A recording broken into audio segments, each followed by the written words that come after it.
What's up, everybody? This is the Sports League Podcast. Back for another week. I'm your host, Alex Leak. We have the co-host, Amanda, and we got 15-year All-Pro John Abe, All-Pro Abe. Great to have you on the show. Triple A is back once again, and we're recapping Week 5 of the 2025 season. And I'm calling this the Instant Classic Weekend. So many great games, and a lot of them came down to the wire. And I've been annoying Amanda and Abe with that Instant Classic stuff all weekend, but I it's feel been like awesome. the NFL in general this year has just been like super competitive. Like Yeah. there's no like immediate obvious front runners coming out of week Not five. And I feel even. like normally like we kind of know who our Super Bowl contenders are by week 5 or 6. Like it's pretty obvious. We have no undefeated teams going into week 6. Yeah. Like I think this year is just so like anyone, literally any team could go to the Super Bowl at this point. And that's such a different vibe than like, oh look, the Chiefs are great again. Shocker. Like, oh, Tom Brady's at it again. Like it's just up for grabs this year and I love it and it's super competitive. But I don't know if our listeners know. This week was such a B word to make picks for. This is the first time Yeah. I've ever gone under 500 ever. Alex picked up 2 games on me, so I am a bitter Betty over here. Yeah, I've closed the gap down to one game, Abe. I'm catching her. I said I was going to catch her. Here I come. But I only went 500. I went 7-7 in my picks. It's so tough right now to pick games. Man, what you gonna say about last year, then? It was so tough that you can't shut up. No, You I she just has I just got Amanda my has ass the right to kicked. say you can't talk trash yet. You can't talk trash. No, I You can't. can't I'm still I feel losing. like that's how we know how fucked up the games are because like if Alex is picking these wild picks and he keeps being right, like there's something wrong in the NFL. But what's funny No, is something right his with the NFL. his picks this week, I was like I argued for the Broncos. Yeah. Those I was on the fence about. Like there weren't I haven't had a pick where like the team I picked lost by 30 points. I was like, I could see this going the other way. Like when the Colts beat the Broncos, like I was like, I could see the Colts pulling this off and then the Broncos winning this weekend. Like every time I'm like this could easily go either way and I just ended on the wrong side of that. But congratulations, Alex. You're only down 1 game. It's the closest you've ever been to me in picks. Even in a week 1, you've never just been down 1 game. So Well, I told you this is my year. I'm coming for the crown. Last year was embarrassing, so we got to do something about that. I'm about to But go change and put my "The Bears Still Suck" shirt on if you're gonna get a big head now. I'm still losing though. I'm still a game back, so I can't get too big of a head. But let's get into this. So much to talk about. Let's start with the Thursday night game. 3-1 Niners at the 3-1 Rams. We all picked LA just considering all the injuries on the 49ers side. And this game was just ridiculous. 14-0 Niners lead early. The Rams come back, make it interesting, but the Rams win, or the 49ers win in the end. And Abe McVay deciding to go for it on 4th and 1 instead of kick the field goal and extend overtime. He was going for the win or nothing, you know? Well, we already yeah, had a tie this season. They didn't want to Yeah, he repeat didn't it. want that. yeah. I felt like they felt like if they would have kicked the ball, they would have had too much time on the clock, and they would eventually gave them another 3 points. So it's like let's just go and end it because I think there was like a minute and a half, minute and 50 or something like left on the clock. So if you kick the field goal, you're giving them the ball back essentially with a minute or something with a couple of timeouts. So they're going to go back down and kick a field goal. So I think they were like, let's push it. So they're going to have to score a field goal. I mean, they're going to have to score a touchdown to win this game, not just a field goal. That's what I think personally. It makes sense to me that way, but it is what it is. Like you said, they already had one tie. But I think he was just Yeah. trying to like, let's go ahead and win the game and get it over with. Well, my only issue with that is their kicker had already missed 2 kicks in this Yeah. game. Like it's not like they had an awesome kicker they were going against. Like I say, just let them try. Like take the points. Hope your defense shows up. Like we know Matt Stafford has a cannon when he needs to, but if we're leaving it up to the kicker with less than 2 minutes left, then I mean, I would gamble on the kicker who missed 2 out of his 5 kicks in the game. So I'm on the record. I hate the overtime rules. I like it the old way when you played the game, Abe. I like first thank score you, wins. thank you for saying my age. Okay, And the the rules are helmet, brand new. First when of they had all, the water helmets, you said when you play. Okay, the new overtime rules have been in effect for like 11 minutes though. So like that's not that wasn't an Yeah, age jab. Um, but I don't I'm in full disagreement with Alex. Yes, I know Green Bay has been knocked out of the playoffs in an overtime game without their offense touching the yeah, football exactly. three separate times in the past 15 years. So I'm a little it's personal. However, I don't think a 50-50 coin flip should have a 70% chance to win the game. It doesn't. The No, it did. coin, the coin toss has nothing to do with it. All you got to do is play defense. Okay, I understand that, but teams who win the coin flip and get the ball first in overtime won 70% of overtime matchups. Well, it's So less ties don't though. don't say it Less, doesn't. it's It's an less ties. automatic benefit. A game of skill should not be left up to the chance of a coin flipping one way or another. Abe, make a play, make a forced fumble, make a pick six like Green Bay did to Seattle in that playoff game. But it's never going to be perfect, and this is what we have to deal with now. I'm glad we don't have more ties. We've only had one tie so far. Okay, Hopefully, we don't see clearly a his bunch. team hasn't faced Marshawn Lynch or Larry Fitzgerald in OT of the postseason. So Alex can just shut his little mouth over there. Hey, Green Bay had plenty of chances to avoid overtime in that game. So many. Well, like Yeah, the I But mean, Dallas one, I'm okay with. I'm okay with that one. That's fine. we can't say Mac Jones played a hell of a game though. We gotta give him yeah, credit. I think we talked just about the end of the game. We didn't really talk about football at all just now.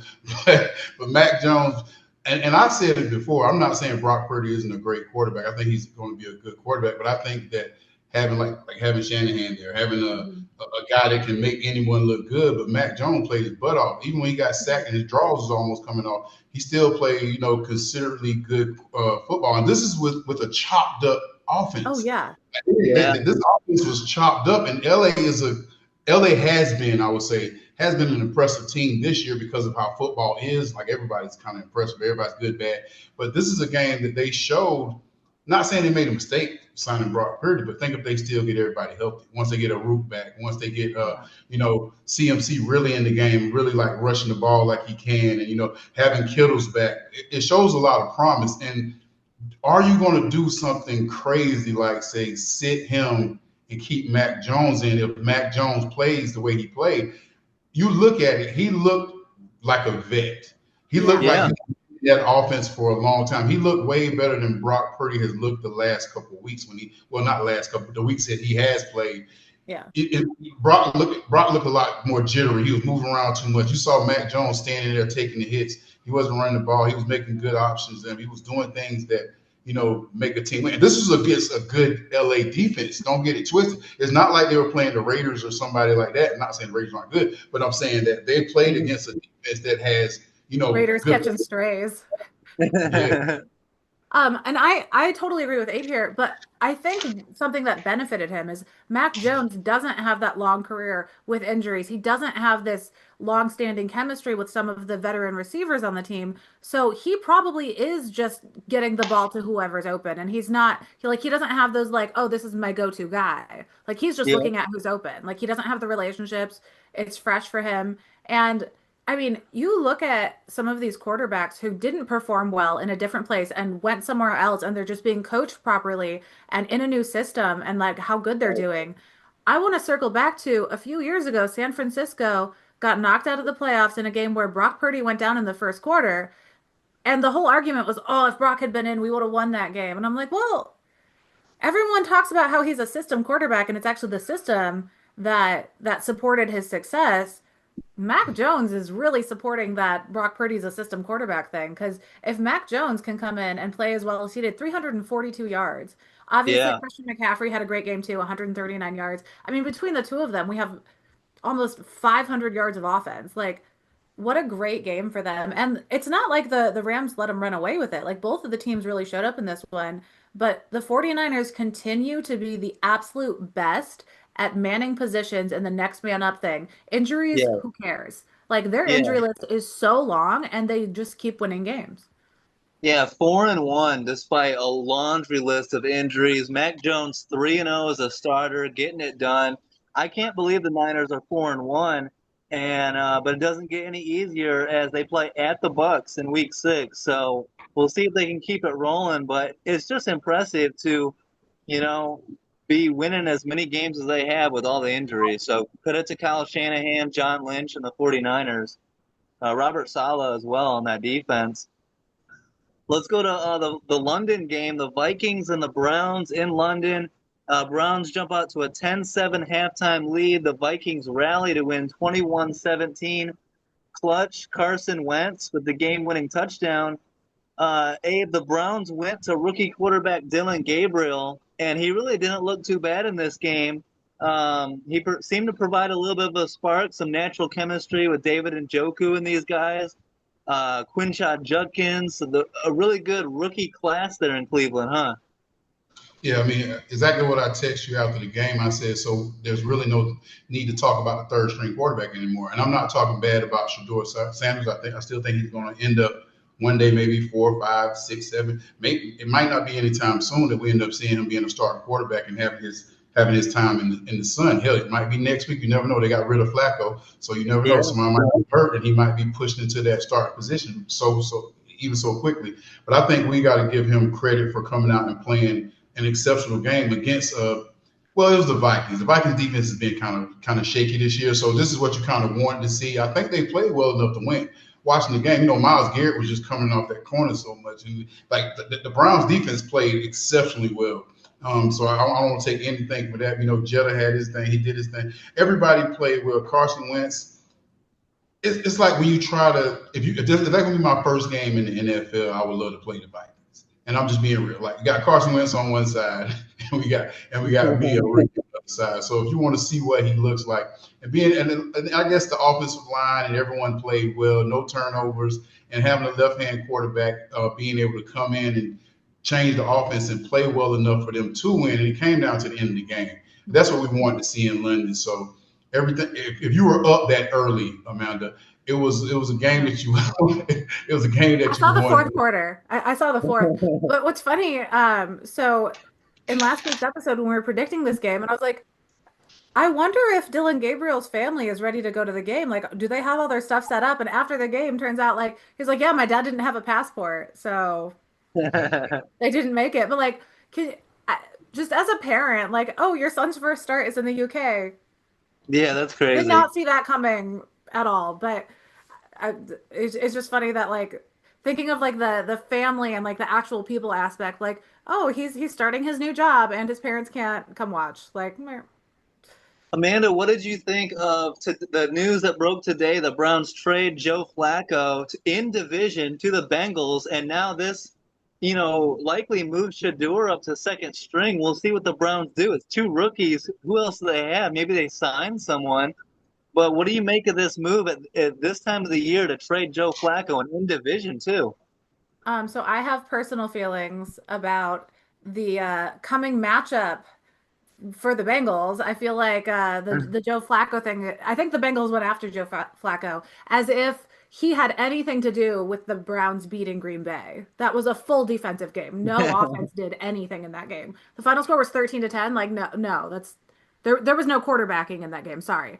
I do think the Browns are very focused on the fact that they have a young team and the young team is going to grow together. I don't think the Browns think they're going to the Super Bowl this year, but I think it's time to, get rid of the older players, get some draft picks, like continue adding in talent. I think, like, you were talking about this rookie class, like, ride with the rookies. They're doing well. They're learning to mesh together. They're learning their positions, developing chemistry. What do we need an old man who's going to be retired in, 6 to 18 months on the team for? Like, I think they're just planning on future growth and get some draft picks. I love the move. I think it makes total sense. Is Deshaun Watson still going to be a pick? We talk about Cleveland and it's like he never comes up. Like next year is not going to be here, and is he going to be still an option? He could be healthy at some point later this season. I don't think they're going to try it this year because you don't want to put him back out there and get hurt again and miss a whole another year. Miss another $50 million that you wasted. So I think they're going to wait the next year. That's why they kind of got the rookies, like you said, and they got rid of Flacco. But I'm like, are they trying to make it easier for him to take his job back when he comes back? It's not. It's been so long since we've seen him that we're not even thinking about it. Like you don't hear nobody bringing his name up because it's been so long. But it could that's be. That's not the only reason we're not bringing his name up. Well, it's not just because he's been out for a while. It's because some of us hope he just we just kind of forget him, stick him in a cupboard somewhere, and just I got you. I got you. he that Well, shall not be well, named. the issue is, besides the off the field stuff, is his contract. It's Mhm. so hard to move him, so hard to cut Heavy. him, Yeah. anything in. So the Browns are And kind of stuck with him. I don't see any teams being like, hey, you know that media shit show? We'll take him with that Yeah, the massive guy who contract. I struggled. don't see anyone offering money for him. Yeah. Right. So it's an interesting situation for the Browns going forward. We'll see what they do if they bring in a veteran. Uh, but right now they're rolling with the two rookies at quarterback. Let's go to Colts and Raiders in Indy. The Colts get the bad taste of that blown game against the Rams out of their mouth in a big way with a 40-6 win over the Raiders. And Amanda, Geno Smith continues to struggle. 2 more interceptions, leads the NFL with 9. And Not we've been good. making jokes and sending memes about him not being able to read a defense. And if you just go through and look at all his terrible passes, like there are passes where like the end zone's over here, my man is looking straight up. Like, who are you aiming for? Are you just letting Jesus take the wheel? Like some of his plays are so bad. And I know Yeah. previously you were talking about how, I mean, obviously before the Joe Flacco thing, how the Raiders should go after Shedeur Sanders. Obviously For they need, somebody. yeah, they need a quarterback, but I mean the Joe Flacco being traded away kind of throws a wrench in that Yeah. concept for you. But I don't I never really liked Gino. I thought he was overhyped when he was in Seattle. Like, and I just I don't I'm sure he's a nice guy, nothing personal, but I never got the vibe that he was going to be an elite quarterback. I think certain receivers in Seattle made him look better than he is. DK. Well, Um, you got to have receivers, and he doesn't yeah. really. In Seattle, he had DK Metcalf, JSN. In Well, and Vegas, who does he really have? Abe. I mean, Brock Bowers misses this game. I mean, he's really throwing to a bunch of nobodies. yeah, no, he's throwing to the other team though. That's the issue. If he got the ball closer to his teammates, they might be able to make some plays. Maybe. Yeah. It's so funny how people always say, I'm sure he's a nice guy when they want to say something bad about somebody. I just said I don't like him. I meant his play style. Just Yeah. I don't know. There are some I was, NFL quarterbacks that I've met personally that I don't like, and we can talk yeah, about Russell Wilson in a second. no, I feel like let's give Indiana Jones his props. He played a great game. Yeah. Fantastic. And I'm he's loving his. consistently showing that he's that kind of quarterback. And you can talk about Geno when he was in Seattle, but you can talk about him now, and you talk about him prior to Seattle. You got to see the difference. He was that quarterback before, and it shouldn't be that amazing because he doesn't have a team around him. He's not playing well. If you've seen it before in early in his career, that's what he was. He got his opportunity in Seattle, and he showed off when he had a good line. He had good operations. He got the same head coach, so you can't blame him on that. But that separates you from being a great player and a great, quarterback. I guess a great person in a situation. Your situation can be perfect and you can look like a good quarterback, but when you get traded to another team, like I got traded 3 times, I made a Pro Bowl in all 3 teams. Hey, I'm tapping my own back over here. I'm tapping my own back over here. So, but I'm saying that when you see good players go to different teams, you've seen Peyton Manning go to another team, you see Tom Brady go to another team. You see these guys win when they go there. It has nothing to do with the players around them. It has to do with that player. So it takes you from being a good quarterback to an elite quarterback. So that's the only thing that shows that Geno isn't. He wasn't an elite quarterback. He didn't magically get great when he got to Seattle. Seattle was like pretty much perfect for him. So we Yeah. can't blame him like him not having receivers, him not having that.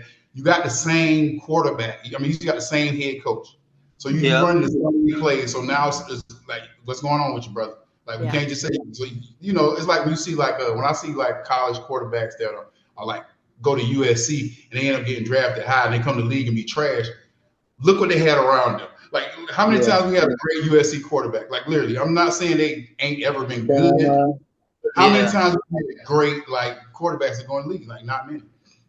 That's That's how I a feel about the JJ McCarthy conversation. People are like, "Oh no, is he not that good?" I'm like, "What did he do in college? He passed the ball to Blake Corum half the game. Like he handed the ball off.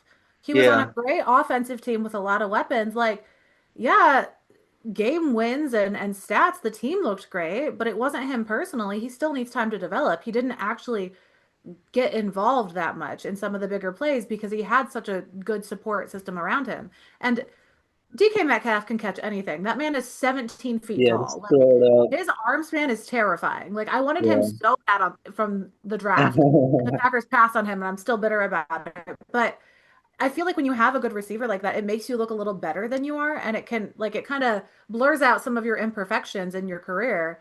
And now we're just left with who he is, and it's just a little too blunt.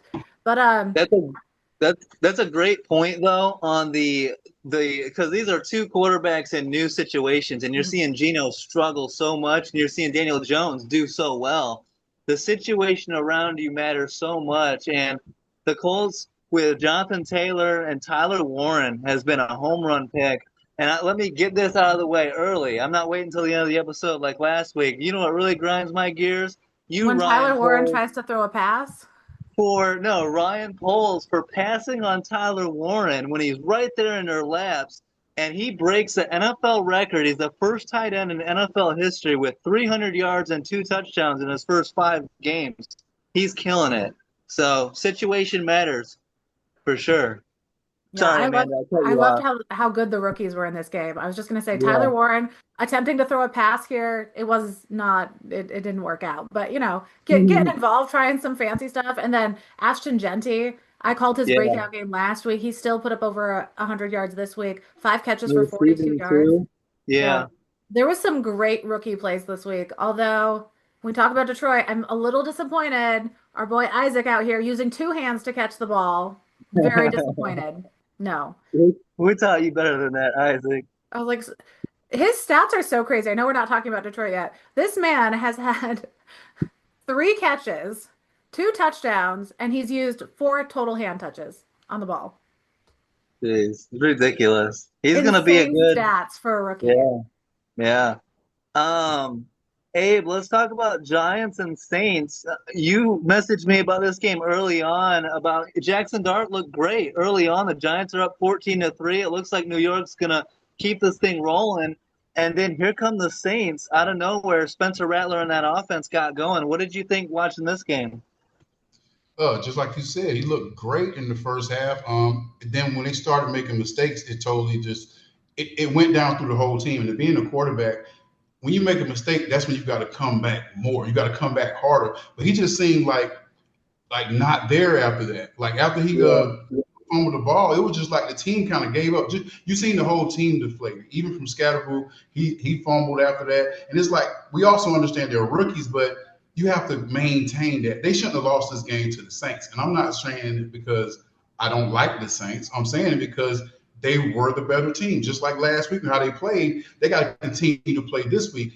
Losing this game was totally just it was just attitude. It was literally just attitude. They were literally the better team. They had a better defense. They had a better offense. They had a better offensive line. Not saying they had a better quarterback or Rattler is a Gamecock, but I'm saying that they just it's like they folded and they kind of folded when he folded. Because when an excitement was up and one turnover, and they fumbled the Snowball. ball, then the Yeah. whole game just changed. It literally changed off that one turnover. So Mhm. I think as a team and as a quarterback, that's something that a rookie that probably wouldn't know. You can't show like if you watch how he walked off the field like just You can deflated, read and it. you Yeah. still had like 3 quarters to go. Like you still had game to play, and then it kind of like everybody else just kind of followed his suit. Three Yeah. turnovers as a quarterback. 3 turnovers as a quarterback in rookie year is okay, but it also is a learning lesson. Like after you have Yeah. that first, we've had people throw 5 interceptions and still win the game. So you still can win the Jared game. Goff. Yep. I love me a good Jared Goff game. Give me 5-5 and a win. Complete Exactly. mess. What's interesting in this game is you saw the Saints in the second quarter have an opportunity to take the lead, and they missed a 52-yard field goal. And you could just see the defense like look at each other and be like, "All right, we'll do this ourselves."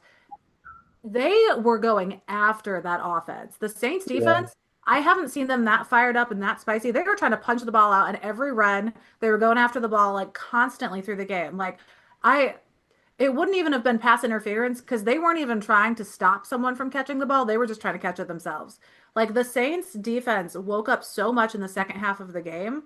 They looked like they were playing offense sometimes. Like the way they were lining up to catch the ball and going after interceptions, it looked like they were playing offense. Amanda, you're gonna like this stat. So Spencer Rattler gets his first win as a starter in his career. He's now 1-10. 1-10, Uh, yeah. yeah, 1-10. Who has the worst record without a win as a starter? Oh, and what? Who do you think? And I'll give you a hint. He's a former Packer and a former Notre Dame Fighting Irish. Amanda, let's see if you can guess it. God, I'm not. I'm trying not to puke this whole time. I have no idea, dude. My brain space is You, utilized. you have a guess? I'm sure I know it somewhere in there. Just tell him. All right. Deshaun Kaiser, Oh yeah. 0 and 15 as a starter. I forgot we had him. I blocked that out. Yeah, that was all with the Browns. That was that Hugh Yeah. Jackson was the head coach, and that was a bad year. Yeah, I totally blocked that out. So that's an interesting stat. But yeah, I good love on that. Spencer. Yeah, good on Spencer Rattler getting his first win, and the Giants. They're going to be good. Nice early chemistry with tight end Theo Johnson. Cam Scatterbo looks good. We'll see how the Giants look on Thursday night against the Eagles. That's another tough game, but I think they're trending in the right direction with these young guys. Let's go to the 1-2-1 Cowboys at the 0-4 Jets. And Abe, the Jets are talented. Aaron Glenn is a good young coach. They just haven't been able to get it figured out yet. What do you see when you watch the Jets? I mean, do you think they're starting to figure it out? Are they close? What do you think? It's a scared football team, period blank. You just watch them play. Everybody plays scared. The quarterback plays scared. The defense plays scared. I don't know, like, and it makes it so bad. They show them doing fumble drills, Yeah, working on fumble drills, and then they fumble the ball twice. It just seems like they're not like it's like everybody's scared to make a big play. Like even Sauce getting burnt on that from George Pickens. I'm not saying George Pickens is a great receiver, and he had hell of a coverage. It just showed that they just didn't come to play. And then even like looking at Aaron Glenn, knowing Aaron Glenn as a person, how he looked on the sideline, like when they were making those plays, he just looked like, oh well. It was like nothing. Like come on guys, nothing. Like that. He was just kind of yeah, like, like you see him the head fed. He kind of just looking like, what the hell happened? Like I don't even know what's Yeah. going on. But I very also, much got the not this shit again vibe from him. yeah, I would say Dak is playing like an MVP. And yeah. as much as I've been critical on Dak for his whole career, and I never thought he was that kind of quarterback, watching him since he doesn't have CD, which we said last time, since he doesn't have CD, he's kind of became that quarterback that's not worrying about forcing it. Just like we were talking about the system type quarterback. He ain't a system type quarterback, but he's showing that, I don't have to worry about CD as much. I can spread the ball out. And he's been doing a great job making the right decision. Tight end is looking like a all pro out there. He's throwing it to the tight end. I'm like, dude, this is what Dak needed his whole career. Just let him play football. Don't let him worry about like, okay, you always worry about getting him a star receiver. You always worry about that one receiver. I got to get this guy the ball. I got to get this guy the ball. Pickens came out and made some incredible catches in this game, but they just played ready. They Yeah. played consistent. They offensive line didn't get punked this week, and because Well, I really thought the Jets D line was going to play better. I thought they was going to do a better job of blitzing Dak and getting to him, but the Cowboys just played good. And I'm not a Cowboy fan at all, but they played like a good team. They played well, and the score is misleading. The score is very misleading. yeah, Yeah. but what you touched on about the O-line, I thought the Jets were going to be able to take advantage of this O-line because there was only one player on Dallas's O-line that was in their normal position.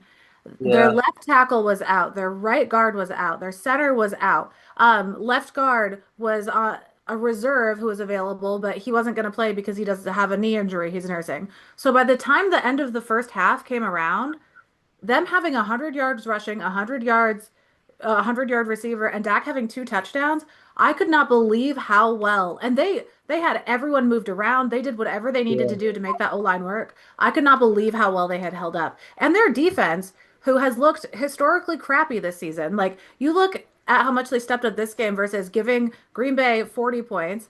Um, Completely shredded by the Giants and the Bears.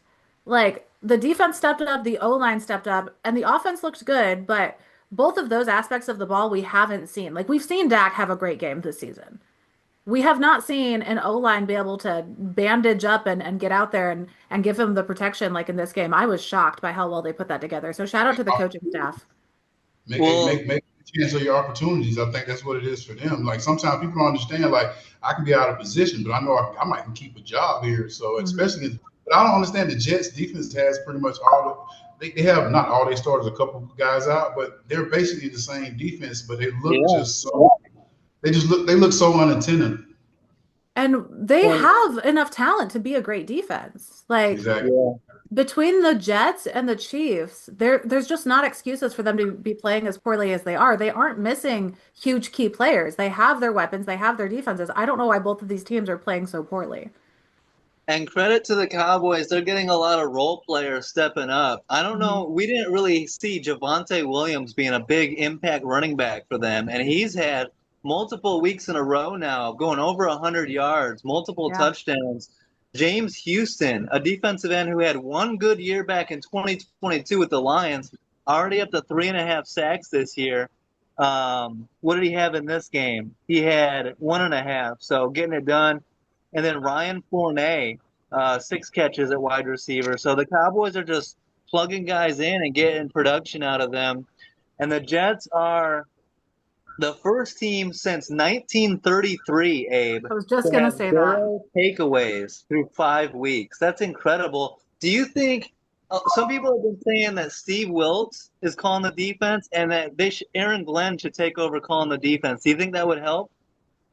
Nah, that's an aggressive nature of a decent. That has nothing to do with who's making calls.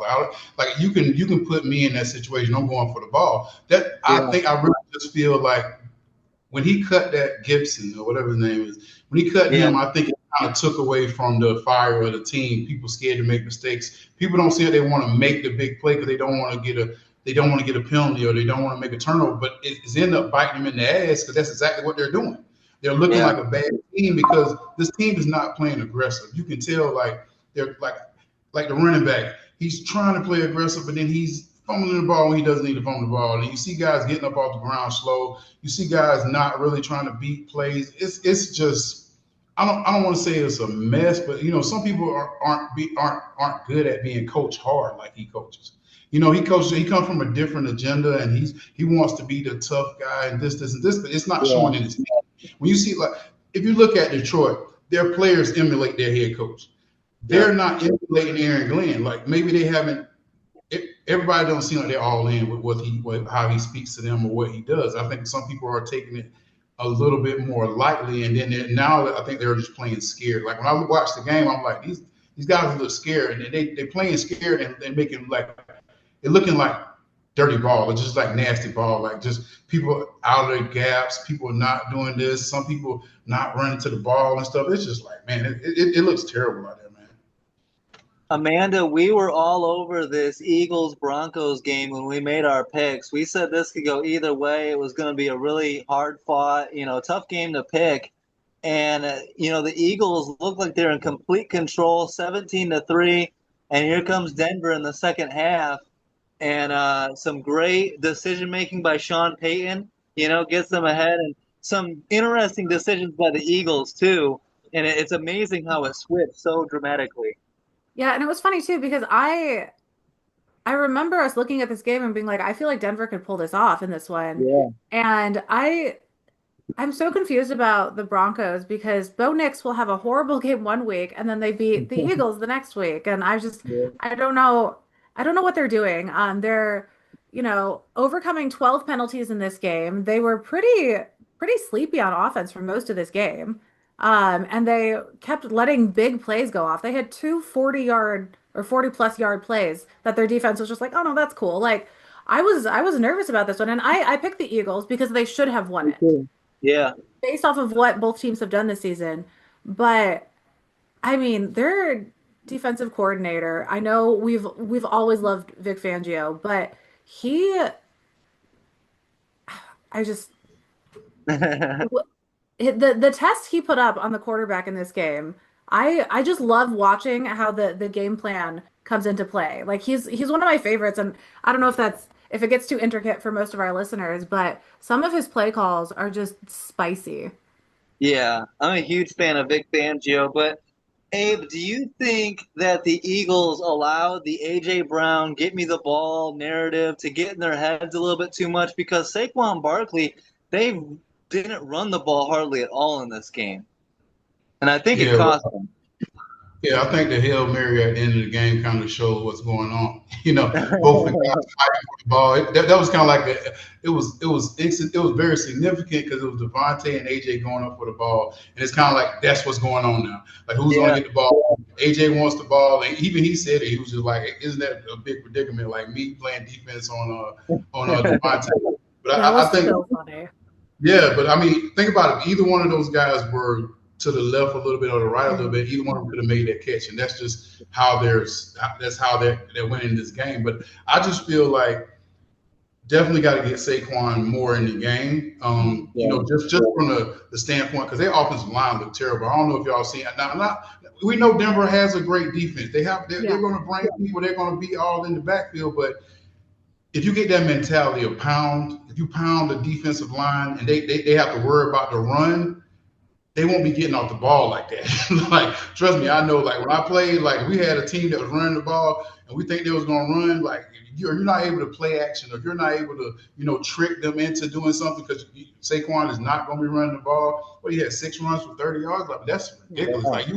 You can't even think of something like that when you think of Saquon. And not saying you don't want to see if Jalen Hurts can win a game with his arm, but when he getting hit like that and he's getting taken down like that, it's time to like do something different. Especially like you said, 17-3. This is when you supposed to run the game. This is when you supposed to win. Like Amanda said, it was over with. 17-3. They supposed to win. And I think that's what's wrong with football this year. Though. All these supposed tos are the not going to do's. Like everything we like, oh, that's got this, and they're like, nah. It's like every game is like that now.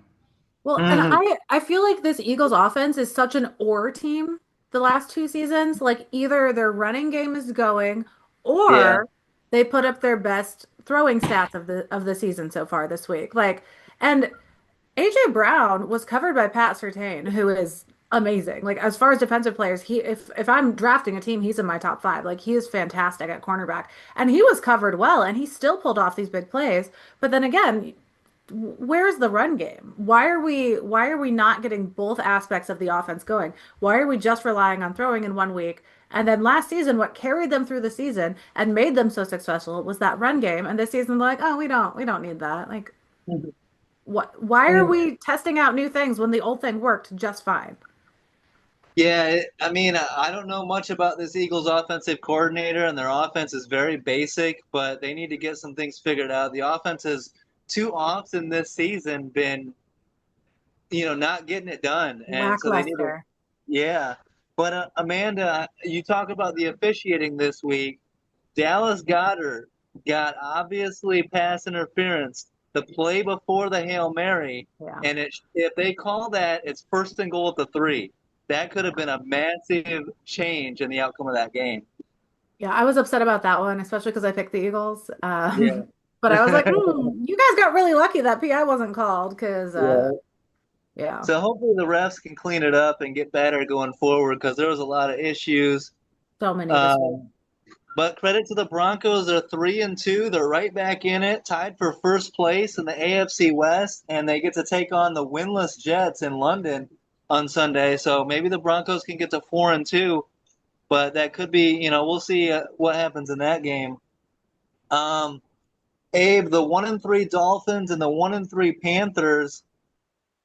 The Dolphins jump out to a 17-0 lead. Everything's looking good, and here come the Panthers, and they end up winning 27-24. And how about Rico Dowdle going for a career-high 206 rushing yards in this game? The Dolphins just couldn't stop the run, and if you can't stop the run, good luck winning, right? Yeah, it was just 2 bad teams playing. I mean, I don't want to talk bad about the NFL now, but it's just like next week the Dolphins are probably gonna beat the heck out of somebody else. For the Panthers, the Panthers beat my team, the Falcons, and came and they was getting railroaded these last couple of weeks, and now they come out here and beat a Dolphins team that is really a terrible team. And watching football is tough because you want to see the consistency, and I think, and I might be just being a little prejudiced because it's only the beginning of the year. like it's only the fifth game of the year. We still got like 12 games left, but it just seems like we don't have no consistency. And then with all the injuries in the NFL right now, like losing Hill might have been a big part of this game also, because it's just like it seems like people get so excited now in the first half and they forget about the second half of football. Like once they get a lead or something, it seems like everybody's just like, yeah, we good. And then it's just like the second half, we'll see a comeback. It's like this week it seemed like we seen every game was a comeback. Like even with the Kansas City game last night, it was back and forth, and it just seemed like so many instant classics, right, Abe? Yeah, oh my goodness. Another one. Yeah, instant coffee, baby.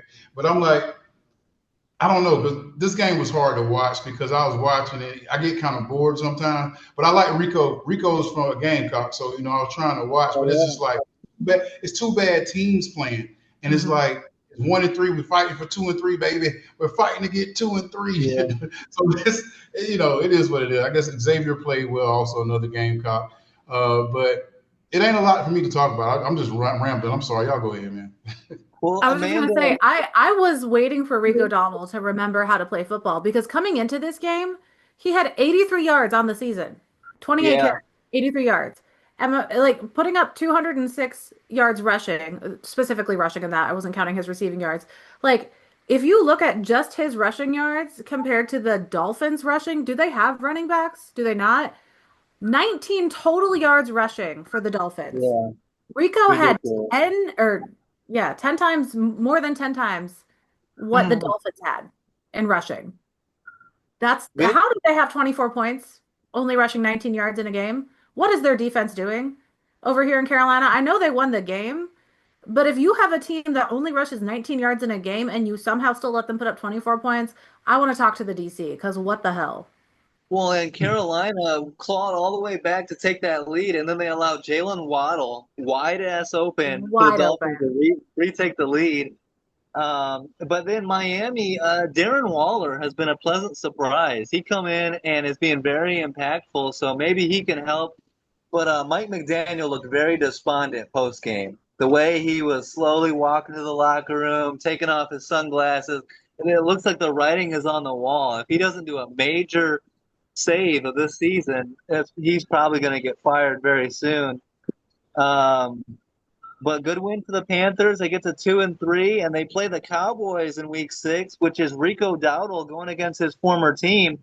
Chuba Hubbard down with injury, so Rico stepping in with the opportunity and getting a lot out of it. So we'll see if he can do that against his former team. Amanda, the Ravens are so bad. We kind of saw this coming, but I don't think we saw 44-10. I picked the Texans so confidently. Yeah. Like I knew this one. I knew like it's bad. It is so bad. And I get the conversation to be had for, well, clearly Lamar Jackson should be the MVP if they're this shitty when he doesn't play. But it's Baker Mayfield at this point. I will not hear any blasphemy otherwise. But wow, how are they that bad? Well, it's interesting, Abe, because the 49ers have all those injuries, yet they're 4-1. The Ravens, even before a lot of these injuries, they were allowing 50 points and 40 points. Now that the injuries have really hit home, man, do they look bad. Yeah, but there was a couple of turnovers that they could easily have been 3-1 right now. So you got to get that straight. A couple of turnovers at the end of the game, and you got a whole different season for them. But let's be honest, man. Lamar Jackson is that dynamic of a player. Yeah. Like even if Buffalo was to lose Josh Allen right now and put a backup that can't do the same stuff he does, the only reason why you're capable of having Derrick Henry to run the ball like that because it's two options. You have an option at a quarterback and an option at a running back. So you don't know really what to do. So you got to kind of play on your heels. Derrick Rush only had 33 yards because they're like, we know we can stop him now. We know the other quarterback is not running. Woo, we can just let off on him. So you got to give credit where credit is due. And I don't really have a lot bad to say about Baltimore right now. They're like with Lamar Jackson being out and them playing bad, like getting beat by them, just the defense though. We can't talk about like just being a prideful person as a defense. They got to do something different. I was gonna say I won't say anything bad about the offense because Lamar Jackson is such a multifaceted player. He can make plays out of nothing. He runs so well, but that defense has no excuse. I don't care Yeah, about Yeah, injuries. and I it's going to think be interesting. I never thought I would see this. I mean, eventually everything comes to an end, but it's getting the hot seat for John Harbaugh over there, in a hurry. It could be potentially his last season there. He's defending his defensive coordinator, saying, I don't think firing Zach Orr is the answer right now. So we'll see if they can save this. But yeah, that defense is so bad, and it was so bad before this game, too. Yeah. So Well, my question is, do we think CJ Stroud and this Texans offense is finally hitting their stride a little bit? Because I feel like everyone two got quiet straight about wins. CJ. What? 2 straight wins for Houston. And they put up 40 points this week, but I Yeah, I feel mean, like that defense made them look better than they are. But yeah, hopefully it fueled them a little bit because I mean last week's win it didn't feel like they were all the that way back. as excited about it. Like if you go back Yeah, like the Texas defense caused like 3 turnovers or Cooper yeah, Rush, and I mean, and the defense has been good for Houston. It's yeah, not the been. defense. It's kind of like we're talking about. It's like we're talking about Baltimore and their offense. The best defense is having a good offense because you don't got to yeah. get on the field, and that's what we saw in the Ravens. The Ravens, you see now that they have to be on the field, and you're seeing like, oh shit, this defense really does suck. So you flip flop it on both teams, and you have a Yeah. great defense that's making the ball turnover and keeping Baltimore off the field. So they were able to score points because they had so many more opportunities. So that's the only thing we got from this. That's why I said it ain't really a lot to talk about. Like it's not like Houston is going to be a great team now because they got to play somebody else next week. So they Well, playing the maybe their Rams. confidence, maybe their confidence, because when CJ Stroud is playing with a chip on his shoulder, like when he's feeling sassy, they tend to play well. I haven't seen any spice, any sass, any zest out of him. Like he and Baker Mayfield need to hang out or something because Yeah. he just he seems down and depressed, and I want him to get fired up again. Well, the Ravens aren't mailing it in. They go and they make a trade, and they bring in 2 safeties. Alohi Gilman, they trade with the Chargers and bring him in, and they sign C.J. Gardner-Johnson. So obviously they see something at the safety position. They bring in 2 new faces there, and we'll see if that can help the defense at all. But it And doesn't they've get got a any bye coming easier. up in a couple weeks, so they can rest up a little bit. So Yep. I But like that they're not mailing it in. I like that they're addressing some issues and hoping they can kind of put a bandage on to just tide them over till Lamar is back. yeah, they need Lamar back, and they're hosting the Rams next week, so that's not an easy game there either. So they could be 1-5. So we'll see. They need Lamar back ASAP. They need Roquan Smith. They need a lot of guys back. This game was an absolute shit show. The 0-4 Titans at the 2-2 Cardinals, and Abe, it happened again. Running back Amari DiMercado drops the ball just as he's about to cross the goal line. That touchdown would have put them up 27-6, and all but nailed the door shut against the winless Titans. But that fumble seemed to rally and switch momentum, and here come the Titans to steal the win. I'm surprised you didn't call this a classic. It was 22-21. Hey, no, these teams are terrible too. I'm sorry. I don't want to talk. I don't want to like just say this because people are like, oh, you all just took on all the games terrible because you used to play. No, it's just bad football. I mean, like It is. Kyler Murray almost what he had to lead the game. He knocked himself out, getting hit in the head by the ball. Like, dude, like, come on, man. Like something like you said, it was an ugly game all in together. And even see, I can say that Calvin really did play well. He finally put his name in the books. Had a good game for this year. Cam Ward played. I mean, he had no touchdowns, but Cam Ward. I mean, I saw fire at the end of the game. That's what I saw in Cam Ward. When they won the game, you saw him get excited because he won his first game. I think this may be something that gives him more confidence. That's about all I can say. It wasn't. It's hard to watch Arizona to me because I don't believe in them. Like I feel like it's just hard. I don't see a real team yet with them. I see a lot of good players put on a team, but I don't see a good team. And you've seen Gannon just got fined $100,000, but I don't see a problem with coaches hitting because we all men. If it was a kid, if it was like college or high school, I would be kind of mad. But I'm a grown man. He hit me. I'm like, okay, whatever. Because like we do that. Like we're aggressive. Now, if the player would have said something about it, yeah, fine them. But I mean, they grown men, and as long as it ain't too disrespectful, like I guess because they say it's disrespect, you don't want coaches just around just roundhousing people and all kind of stuff like that. But I mean, at the same time, it's an intense game, and I don't think the player took it as bad because I showed you another clip when Bruce Arians did it to a player. He kind of like he got fined like 50 grand for it. It's like I wouldn't have been mad at Bruce because I know Bruce. Yeah. You know what I mean? And I'm not gonna be mad at John. Now, if it was a coach that I didn't know and you seen us going back and forth, and I just haul off and yeah. But I mean, it's the head coach. He's fired up. It was one of those wake up kind of things. It wasn't. Yeah. I didn't see it as a violent thing, trying to embarrass the guy or trying to make him feel like not trying to punk him. It was kind of like, if you're on a roller coaster and your friend is acting, put your hands down. You give him like a nudge, like, oh, okay, my bad. Yeah, it's like stuff like, it was more like, come on, man, I know you're better than that. It was like, such a parental swat. I'm not even going to call it a hit. It was a swat. Like, if my daughter is reaching for something on the stove and I know the pan is hot, I'm going to smack her hand away. Like, it was one of those like, nah, let's get this going. I have a question though. Does Cam Ward not have legs?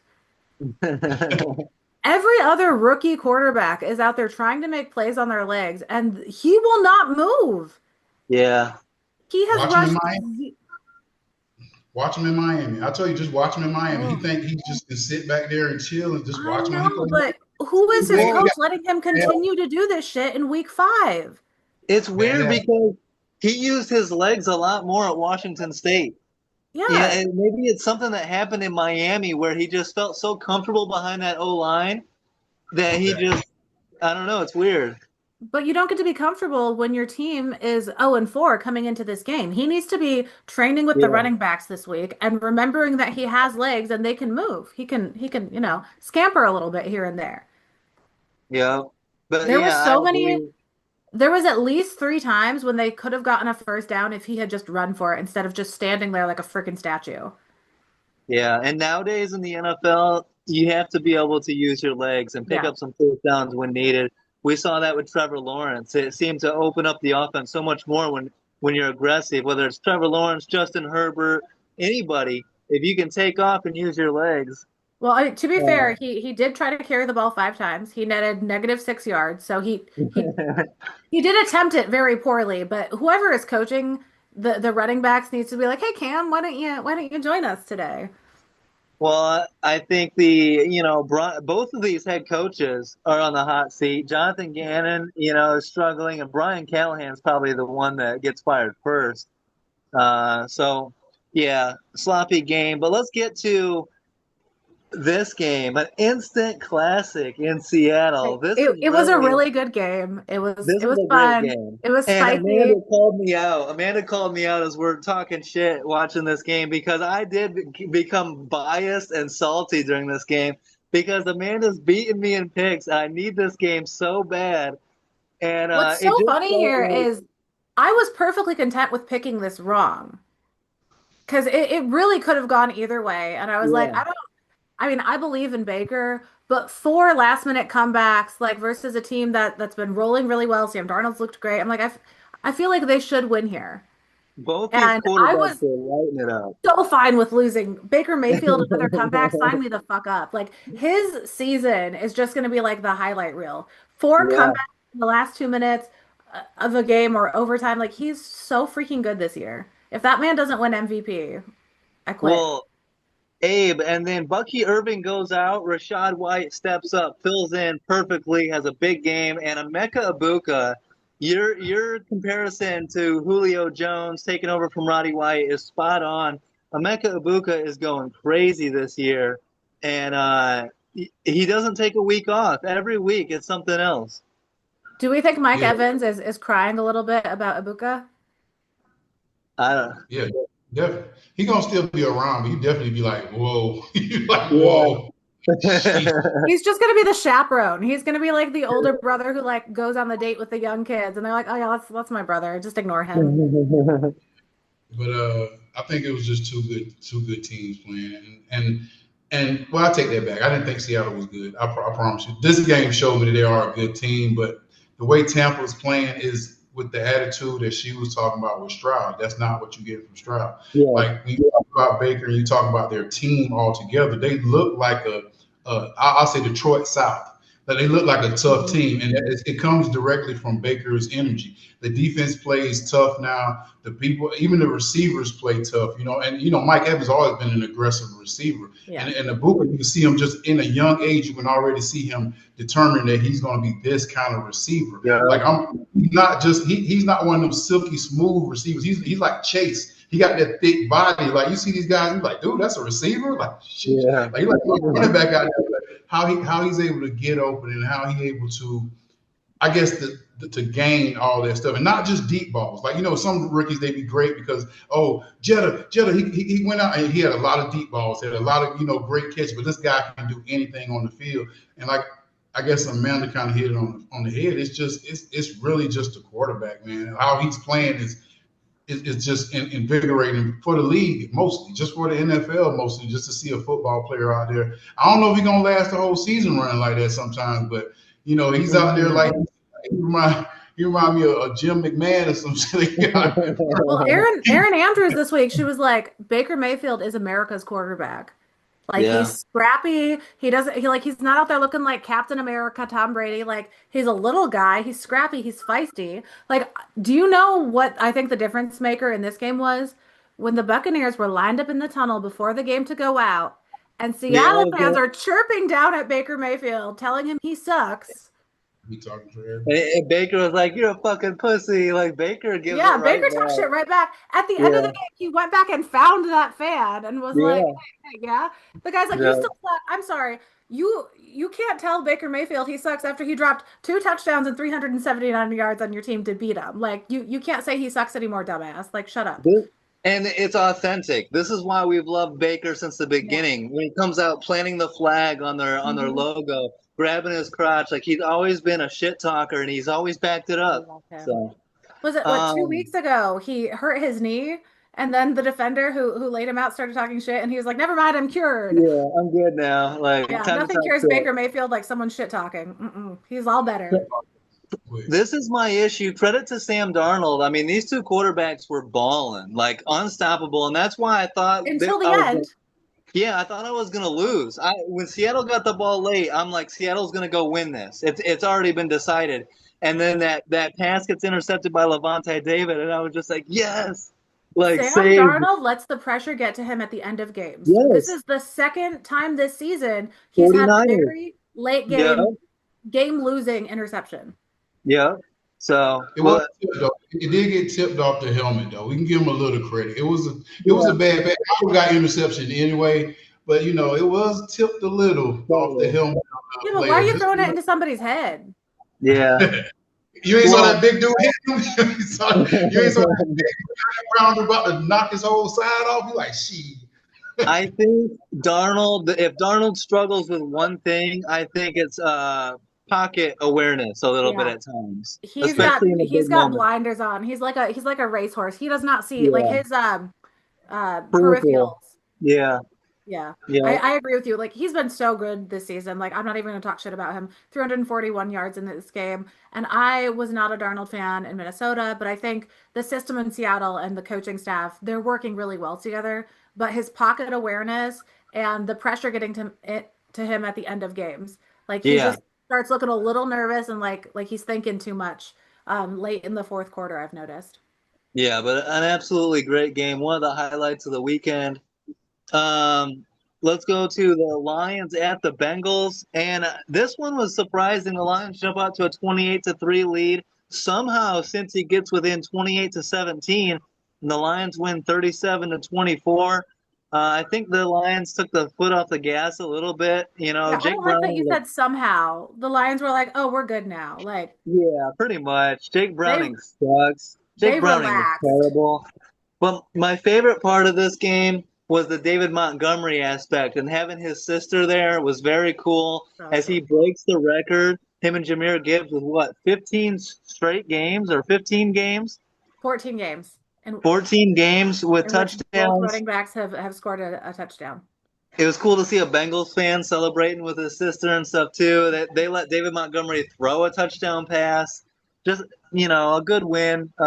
You know, Yeah, um, I love what the teams did to support him, and especially when you yeah, have like a medically challenged, like mobility child, like she's not going to travel to go see his games. Like she's yeah, got some medical stuff going on. But shout out to the stadium, the support staff, like the way they catered and made it work for her to be there. Like both sides of the ball, absolutely class acts in this one. The fans were amazing. He was saying afterwards that like everyone around her was super supportive, like, and what you yeah, mentioned, like fans cheering with her and stuff, like it was just a beautiful like human experience, and it just shows that even if your rivals and you don't want to lose to this team, like you can still not be a piece of shit at football games and you can yeah. still support other people. And Great this game was point. a great example of that. Like it didn't seem like a lot of shit talking in the game, and like you looked at the stadium looked very, very blue. Yeah, yeah. Like Lions fans came in and I invaded, think the and Bengals fans kind of knew what was going to happen this week with this one and yeah. just decided to pass their tickets on. Abe, the Lions, after looking bad against Green Bay in Week 1, quietly 4 straight wins, and they're putting up a lot of points. They're looking pretty good. Yeah, like you said, quietly, and I think we talked about it a couple of weeks. Like they're no nonsense. You don't really see them celebrating like that no more. You see them like, Mhm. I mean, they doing a little something like they usually do, but you don't really hear them trash talking on TV too much no more. Yeah, We ain't got to prove we tough or nothing like that. Cincinnati is the team we supposed to be. Regardless, even if they had a starting quarterback, they still gonna feel like we still should have beat this type of team.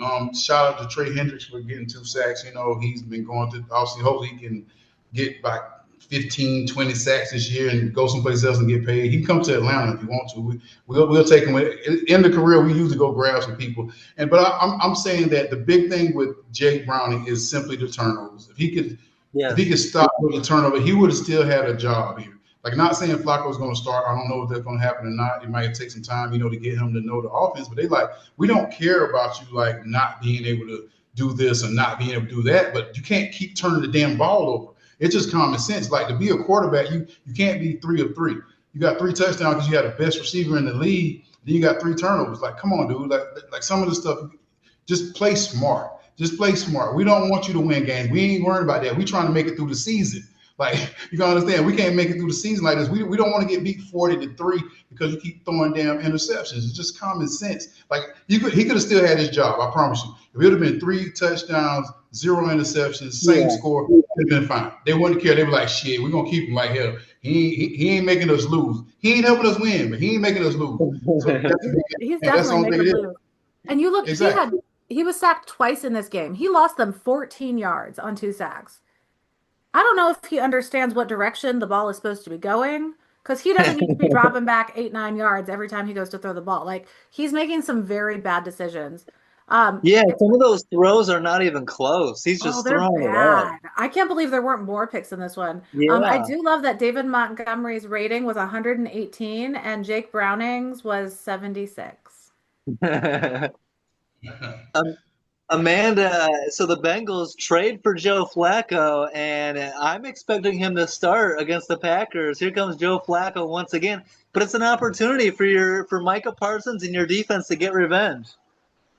Well, no.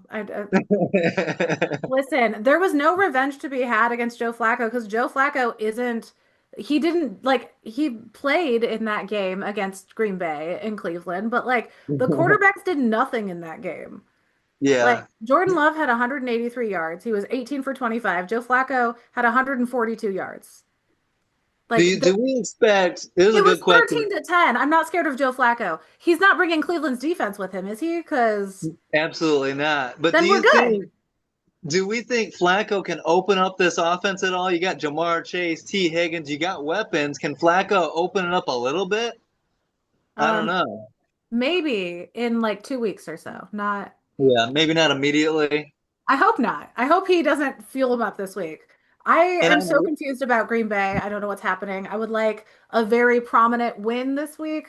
yeah. Um, if Flacco beats Green Bay twice in one season, I might have to start wearing my Flacco is Backo shirt and just quietly cry into my pillow at night. Abe, the Lions 4 game winning streak, but next week a big game as they go to Arrowhead to play the Chiefs on Sunday Night Football. I'm going to be very interested in this game because if the Chiefs can't win this one, Man, like the Chiefs, I don't know. This is gonna be a very competitive game, I feel like. I don't know. It won't surprise me if they lose because I said this at the beginning of the year. I think they just need a year off. They just look tired. Like they've been winning Yeah. so damn much. I said you got to give the Chiefs. They need, and I love Kelsey, but they need another star on that. They need another star. Like he's a great tight end. He's always gonna be. But you need some more faces on that defense. You need some more faces on just the whole team. It's like when Mahomes just like get cleansed and you bring it back, you're gonna see a whole. I think give them a year or two. Like I think this is just the off year. Like they've been going to Super Bowls. Like think about how they off season are so the shortest ones for like the last 4 or 5 years. Like, always deep in the playoffs. Like dude, my body tired. Y'all gotta give me a little chance to relax. Give me a year to chill on the off season, and then I can come back and do this right here. Okay, so I vote that we skip the next two games and circle back in a minute because we got to talk about the Chiefs now. You open the can of worms. I'm not going to circle back. Travis Kelce is good sometimes. Can I tell you how many times this man got hit in the face, neck, chest area with a ball during this matchup last night and could not fucking secure the ball? You're getting hit in the face mask and you can't catch the ball. The ball bounced off of this man 3 times. Yeah. No defender was touching him. It wasn't like he was in coverage and it was a Hail Mary thing. Like, can't catch Yeah. that? Really? It hit you in the fucking face. He has been good historically. I don't know if he's just bopping to Taylor Swift's album and not focusing in practice or something, but the Chiefs No, were so bad individually in this game. Chris Jones is throwing temper tantrums and pouting on the sidelines the whole game. Travis Kelce can't catch. Patrick Mahomes throwing the ball so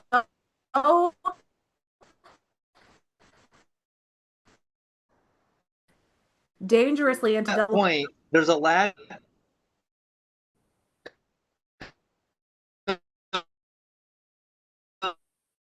of The tackling.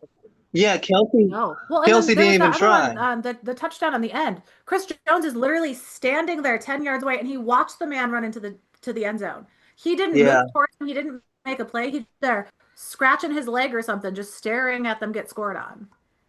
Hey, Abe, what do you think? Are you seeing that, or do you think we're nitpicking? How do you see what's going on in Kansas City?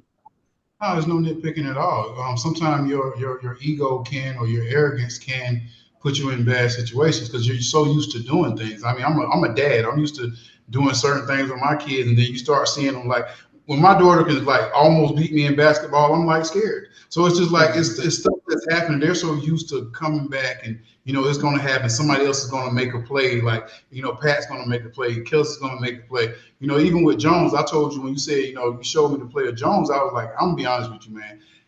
He might have thought he was just down because, like, watching the game, even though everybody else was going, he was just like, "Shit, he ain't gonna get." And it's sometimes your mind will make you stand still. And I said, for him as a player, just like she said, legendarily, like in the whole legacy of his game, we can't judge him from that one play. Like, if it was, when I seen the quarterback go down like that, a lot of times I used to stop too. I'm like, somebody gonna get him. He got up and moving. It was like, by then he was like, man, it's probably too late, and he was gone. So it's all kind of stuff that goes to player head. But I can say the confidence is there, but the consistency isn't. Like with their team, like even the guy scoring the 99-yard field goal, you saw one guy really trying to bust his ass trying to get there, and you saw a couple guys.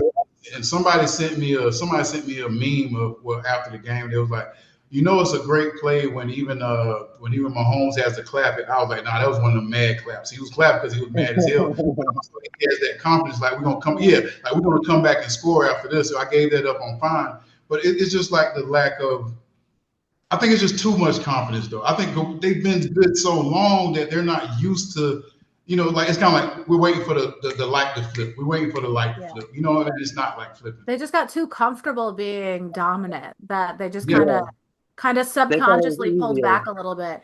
And I feel bad because I thought my pick was so good in this one, picking the Chiefs, because Xavier Worthy came back last week. That offense got spicy last week. I thought they were going to roll into this week and do the same thing.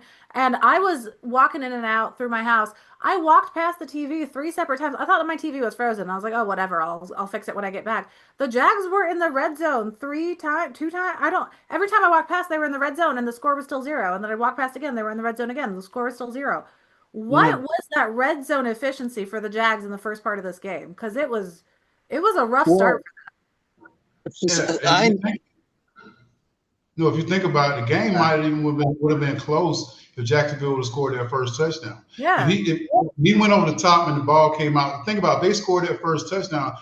It was close because of that turnover. Really, if you think Yeah. about it, because that 7 points would have pushed it more, pushed it more, pushed it more, and we actually got a good game that probably wasn't a good game. So, giving Fair. you my perspective from this game, because I knew I needed this game to gain ground on Amanda. If the Jags lost, we would have tied again, and I'd still be down 3 games. I was not confident at all. I had made this pick, and I'm like, I'm rooting for the You're so Jags. mad about it. I figured KC was gonna pull it out, but that pick six made my entire week. Like I don't need to, I'm happy for the entire week after seeing that. I love a And good pick six. 99 yards. Like yeah, that was fantastic. I didn't Yeah, see the interception. I just saw him running back, and like I thought the play was over. I was like, they still haven't tackled him. He's still running. Like I couldn't believe it. Nobody seemed to care. Like they just seemed like Yeah, tired, but I was like, it's too early for you guys to be that worn down. Like I know it's yeah. Jacksonville, but it's not. No, it's too soon for that. But yeah, I'm with Abe here. That 1 yard line fumble at the beginning of the game. I mean, that definitely took some wind out of them for sure. No, when the Chiefs go up 14-0, that's when I messaged our group chat and was like, "Fuck the Jags." I was done Fucking with hate this. my pick. Pissed. And then later I was like, "I apologize." I apologize, Jacksonville. I love you. Yeah. Yay. Yay, Devin Lloyd. Um, But Trevor Lawrence was so clutch that okay, he stumbled, he found his way into the end zone, but that throw to Brian Thomas Jr. on 3rd and 10 dropped it in the bucket in between two defenders. That was perfect. he had a few great plays late in the game to keep them in it. Yeah. Correct. I'm not gonna say he was clutch or he was good in this one. He was clutch. He was clutch. He got the win. He beat Mahomes.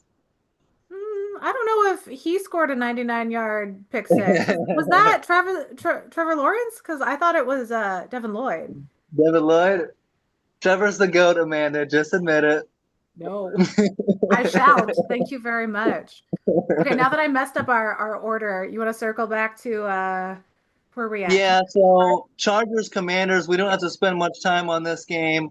What's wrong with the Chargers, Abe? I mean, they started 3-0. They were looking great. Now back-to-back bad losses, and after getting out to an early lead, they collapsed and didn't score again the rest of the game. It was very disappointing. Uh, I, I really can't tell you, man. I think Jaden Daniels coming back was definitely a good thing for him. How he moved the ball around, got Debo into the game. The running Yep. back played well. Also, I think it was more just like their defense played well. Von Miller had a sack and a half, as you put in the pay. So it was just a good defensive game. You can't knock good football. You know what I mean? And the Commanders played better when they had their star back, and that's what you're supposed to do. Like if he come back into the game, it builds everybody up. Not saying Mariota didn't play well in that one or two games. They lost to Atlanta, but he won the other game. But he ended up having their real guy back. You know what I mean? And the Chargers, I hate when I say I'm into I was into Herbert. I was like Herbert's gonna be good. Now I'm like, sheesh. You say something like, yeah, yeah, Herbert's he doing his thing, and he didn't play terrible, but like you have great receivers on that squad, so you can't say that it's the receivers. You can't put it on the receivers because it's literally like, what are you gonna say? You gonna put it on the head coach, or you gonna put it on the guard? Like, what are you gonna do? Yeah. Well, a little bit offensive line, losing Joe Alt, losing Rashawn Slater. And the Commanders, credit to the Commanders, they're scrappy. They win a lot of games that I would never expect them to win. Yeah, and I wasn't sure how much rust Jaden Daniels would have left coming back from that injury. This was another one of Yeah, those, and I was like, depending on how rusty they are, like they might need like a week to get back into it. Like, that's what I thought. Yeah. yeah, I was like, maybe he was back to full force like Monday of last week. Maybe it was Friday. Like, I don't know, like where he's at injury wise. But he came in. I mean, he threw 231 yards, a touchdown, ran for 39 yards. Clearly, he's good to go. But they played Yeah. really well, and the momentum shifted when Washington was down 10-0, 9 minutes Yeah. left in the second quarter, and I mean that punching the ball loose while hit like that was the best way to shift the momentum. And then they scored the next 27 points in this game. Yeah. Like after the ball came loose, the Chargers were like, "Oh shit." And then it just seemed to like distract them. And I some of the O-line, yeah, but the 49ers win games with only one player in their normal position Exactly. on the O-line. So it's hard Yep. to make excuses for teams with injuries when the 49ers are still figuring it out with 50. Exactly. The Cowboys too. Yeah. Yeah. So injuries are not an excuse, right? You gotta. That's the NFL. Injuries are going to happen. You got to keep on rolling. Um, so hopefully the Chargers can turn it around. Amanda, let's talk about Sunday Night Football. And this game was very interesting, and I had a little bit of a feeling. And tell me if you can, you see this too. When the Bills are wearing those cold front jerseys, it's kind of like they're feeling themselves. They're feeling cocky. They feel like we have to win this game, and we're going to come out here and show out and win impressively. For the Patriots, they're wearing their regular jerseys. It's business as usual. Vrabel's got them fired up, so no one believes in us type shit. Amanda, how do you think this happened? Because the Bills just seemed off. Penalties, mental mistakes, turnovers, they just didn't seem to show up. You know what I mean? I I wasn't surprised by this. Yeah, The Diggs revenge game, I thought it could yeah, go that either was way. Like key. you look at the Patriots this season, they haven't been bad. Like you look Yep. at their like last week they put up 42 points against Carolina, who I know isn't a good team, but the week before that, they shut out a team 30-0. Like Yeah. they've gotten the offense going, and like you look at their loss to the Steelers, like they were pretty competitive in that game even. Like the Raiders week 1, I just never count week 1 for anything. After week 2, week 1 does not matter. It may as well have been preseason to me. But I wasn't shocked by this. The Diggs revenge game, you know that they've been chirping in the locker room all week about that. Drake May has been quietly figuring his shit out. Like he's Yeah. starting to look good. He's developing relationships with his receivers.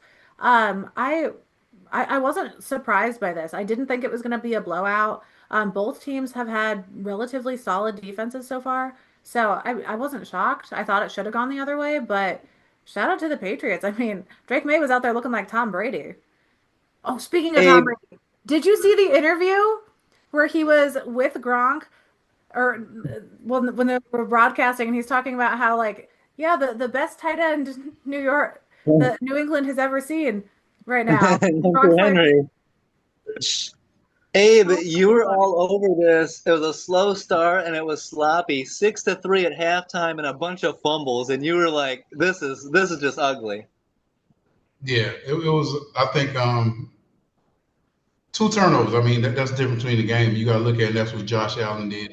And even though we know how great of a player he was, it was just a bad first half. It was a boring ass game at first. It was like 3-6, and I'm looking like this is. But like Amanda said, this is what you look for in this type of game when you're playing like this kind of game. It's a divisional game. It's a Sunday night Yeah, football. Everybody's excited. And sometimes when I see quarterbacks not play as well or make mistakes that they don't usually make, sometimes I feel like it might be just a little, they might be just a little off this game. And I just think Josh Allen was off this game. I think the next time they play, New England won't have a chance. I think they're going to, Mhm. I think they played well. You can say this little Diggs thing, but if Diggs going to be great, he got to be great the whole year. And if they're going to like make him that kind of guy, make him that kind of guy every game, not just because they're playing Buffalo. And I mean, he was just open. He was just so freaking open every time. Like they didn't understand that, yo, he's coming back to Buffalo. And they weren't double covering him. They weren't trying to yeah. do man. The He Bills was literally just defense. finding holes. The Bills defense was so Yes, bad. he was just finding holes. It's not like everybody's saying, oh, incredible catch. I'm like, dude, he's wide the F open.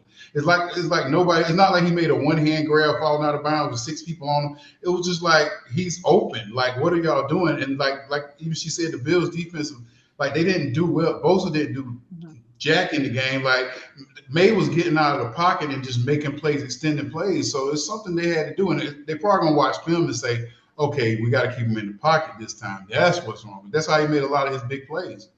Well, Ed Yeah. Oliver missed his fourth straight game, and he is a huge playmaker for this Bills defense. And then you look at the score in the first half, they let him put up 6 points.